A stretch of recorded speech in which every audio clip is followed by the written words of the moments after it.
there is evidence that more disagreeable people are more likely to be successful as managers.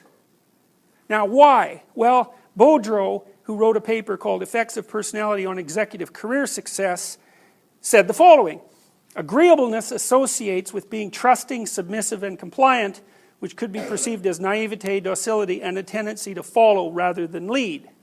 Alright, so that's his opinion.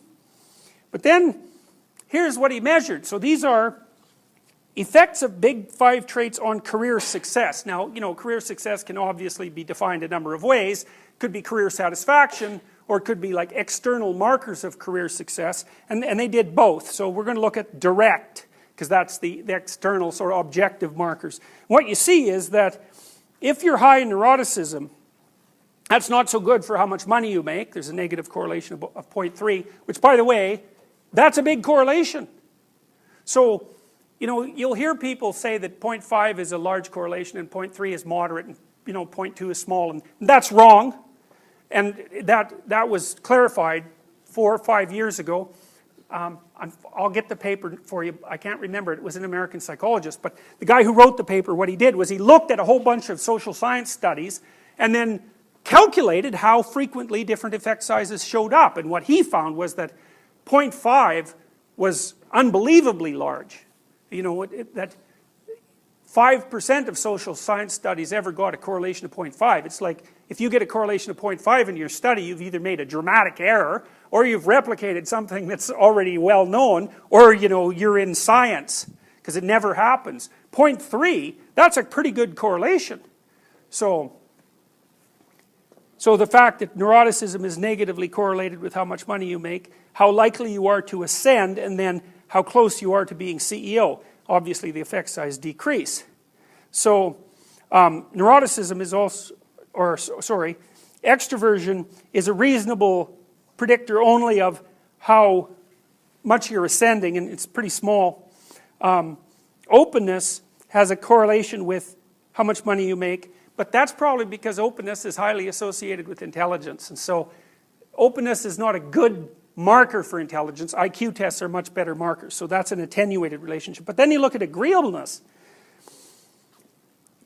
It's negative 0.32 in total, negative 0.24 for direct in terms of how much money you make. So, you know, that's an interesting thing, because one of the things that determines how much money you make is how willing you are to say no. Right? Because if you're negotiating with someone, then the only thing you have at your back is your ability to say no and to push it, or even to ask for a raise. And, you know, pushy people are much more likely to ask for a raise, and of course those who ask for a raise are much more likely to get it. So the guys who are hard to get along with, because most of the people who are hard to get along with are guys, are more likely to be paid more. They're more likely to ascend the corporate ladder. They're more likely to be close to the CEO in terms of proximity. And they're even more likely to be rated as employable. It's funny, eh? Because you'd think that, you know, if you're agreeable and easy to get along with and all that, that people would be more likely to rate you as a suitable employee, but that isn't right. That's the opposite seems to happen.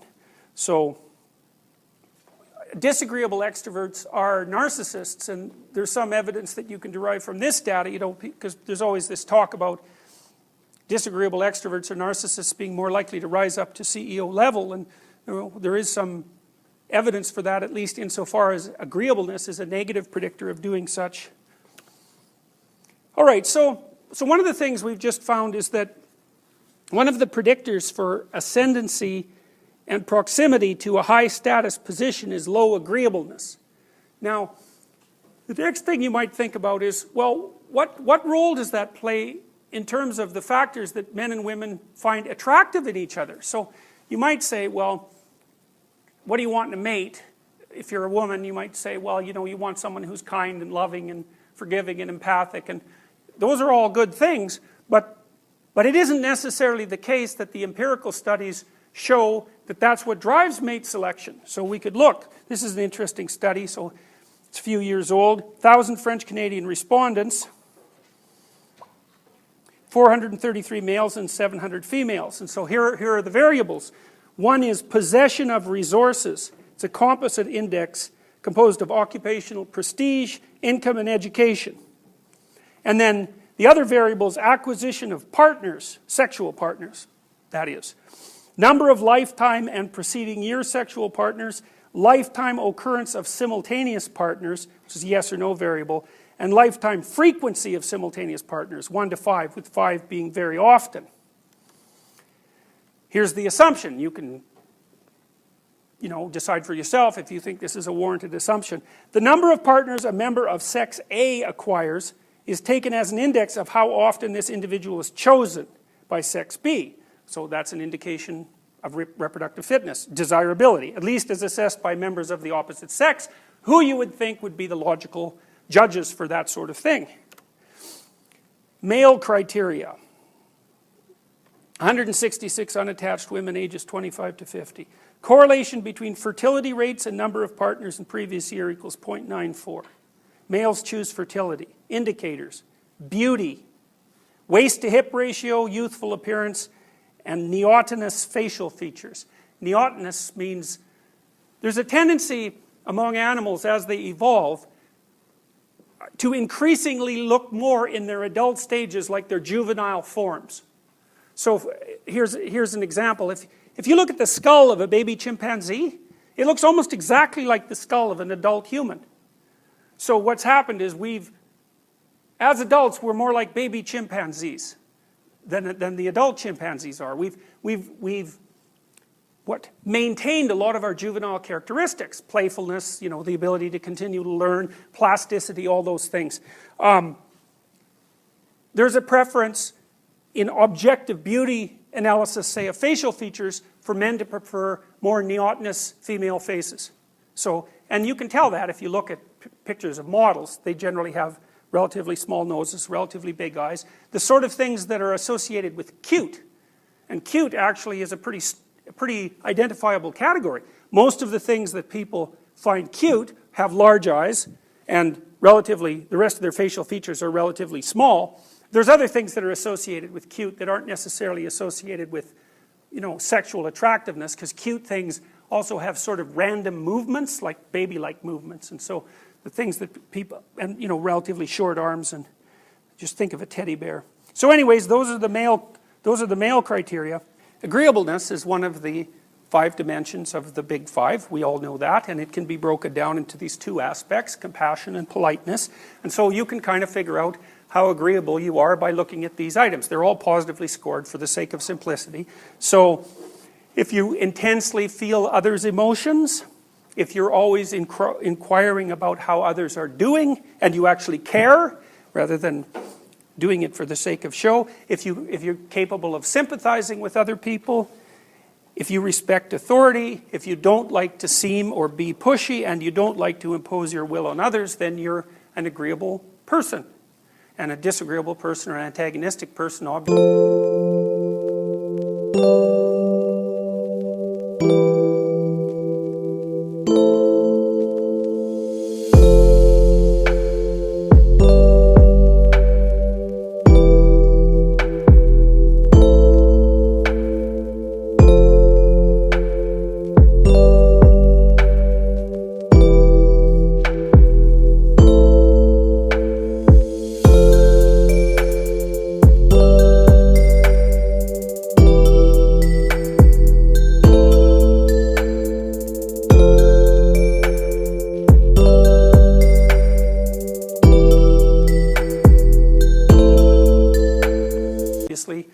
Is the opposite of that.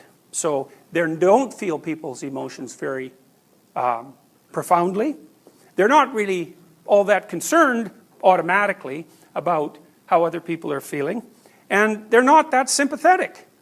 It's funny because in my clinical practice I can tell the difference between the agreeable people and the non-agreeable people, because when the agreeable people come and they have a cup of coffee, they always bring me one.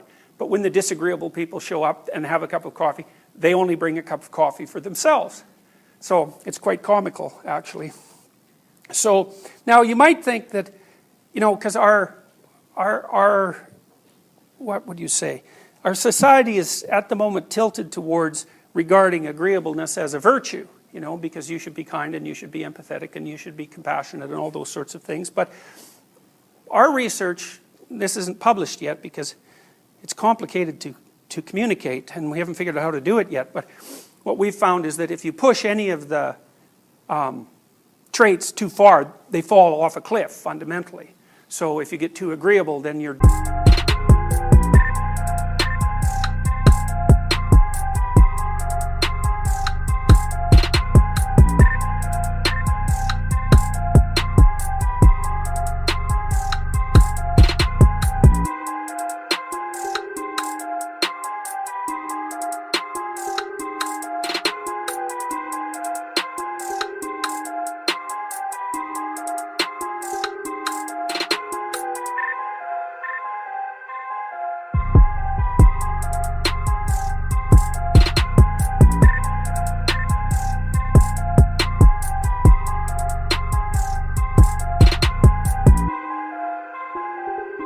dependent and you can't make decisions and so on, and maybe you're kind of a Freudian Oedipal mother too, right? You're so concerned with your child's well-being that you're not harsh enough to send them outside or make them do anything they don't want to do because it might upset them, and so that's not so good. And then if you're too disagreeable, well, I already said what that was like. If you take antisocial people who are in prison, you know, they're aggressive and violent, and you know, the criminal types, and they're predatory, are low in agreeableness, so you can see how that's a bad thing. But then in the middle range, it gets more complicated, because then agreeableness, where you're located on the normal distribution, how good that is depends to some degree on what it is that you are going to do. So one of the ways to think about how to maximize your success in life is to attempt to match your personality to the environment. You know, you might think that if how you raised your children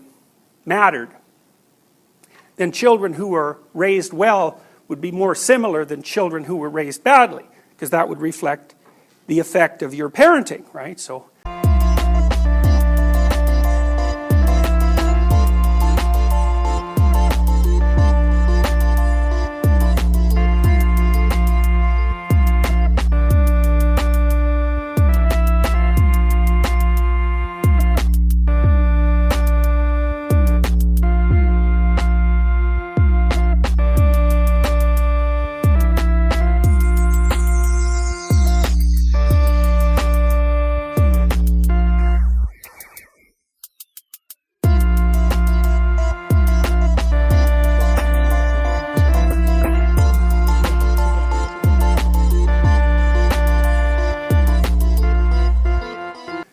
you've done a good job as a parent, so your children are more similar, whereas someone who just ignored them, those children are different. But that's actually the opposite of what happens, is that the children that are neglected are more similar, and the children who are attended to well are more different.